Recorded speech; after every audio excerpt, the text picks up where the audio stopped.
He's a paranormal expert and author of The Rational Psychic. Please welcome Jack Rourke. Hey, Ricky. I love the psychic. Thank you. Thank you so much for being here. So when did you first realize that you had psychic abilities? Just backstage right now. Yeah. I heard Me you too. talking. This video already feels a bit more personal to me, so to begin my plunge into the romantic abyss, I consult with celebrated psychic Jack Rourke and his incredible beard. The romantic in me, the dreamer in me that wants to believe that soulmates exist. Do you believe that soulmates exist? The short answer is no. I believe that a soulmate relationship is the relationship you have with yourself. You can have a soulmate by embracing yourself, and then it manifests externally as a partner who will embrace you for who you really are. We have to take off that lens so we can see that the world is full of people who just want to be loved too. This is why you wrote a book. It goes crazy. Look at them, they're just everywhere. It loves Jack. I did not expect that. Angels in the ethers, a standing ovation. My goodness. The overwhelm. Well, thank you for being here, Jack. I appreciate it. It's great to be back. I thought you were being hidden from me the last couple times I've been here. I know. He locks me in a closet. Yeah. As you notice, he doesn't stay there long. What does that mean?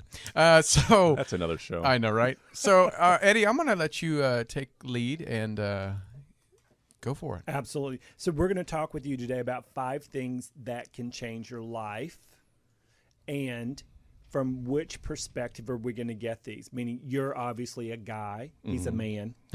He's a man. Yeah, he a man. And you're a psi investigator. You're a psychic counselor. You're an author. So with these 5 things, what perspective are you going to be coming from for Tony's audience today?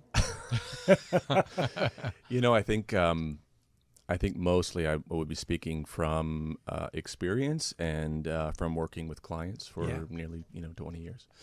So So should I just kick it off? Or no, I'm going to ask you first. So I'm going to go through the bullet points first. Oh no. So I wanted to ask that first because doing this work, we have a show we call the Psychic Cafe, the Psychic Killers Cafe. Yeah. And one of the fun things, as you know, because you're intuitive, people, as soon as they find out at a cocktail party that you're a psychic, the first thing they're like, oh my God, tell me what I'm thinking. No. I was at, not too long ago, I was at a little get-together at the Chateau Marmont. It was at the Chateau Marmont. Yeah. You know, that I was at Starbucks. He was at Chateau Marmont with Terrence Howard. All right. So I'll skip the name dropping part and just get right to the funny thing. So there's this woman who was an editor at a major magazine was sitting next to me. Which magazine? I'm not going to say. Okay. Anyway, she found out what I do or what we do, and of course you weren't there, but she found out what I did, and she said, "Oh my God, can you talk to my dog?" This is absolutely authentic. Yeah. And no disrespect for the people that do that. But I had through the conversation we had that led up to her realizing what I do for a living, that I felt like I'd established some measure of dignity, personal dignity, and then all of a sudden I was reduced, after all my credentials, being reduced to talking to her pet, But that really happened. Yeah. And so the perspective you're coming from is all of everything you've learned with your clients and what you've learned in your own personal research. Right, in my personal life, and I try to keep things really practical, because one of the things that I found is oftentimes with people that do work similar to ours is they tend to rely on a lot of sort of metaphysical concepts or metaphors and things like that. And what that does is really disconnects people from the place of power that resides within them, and that's that feeling space. Yeah. They tend to exteriorize emotions and call them colors, or animate them into little beings or things like this. And so I really tried to speak in really grounded, rational, practical terms, and bordering on even sort of technical terms for different phenomena and things like that, so we can remain not just in our minds stable, but really kind of descend into our bodies, into an emotional place that's grounded in reality, rather than sort of jettisoning up into here somewhere above our heads and into sentimentality. And a lot of people who do the kind of work we do, the healing, the intuition, the mediumship, etc., I personally have found over the years that most of us can't balance a checkbook.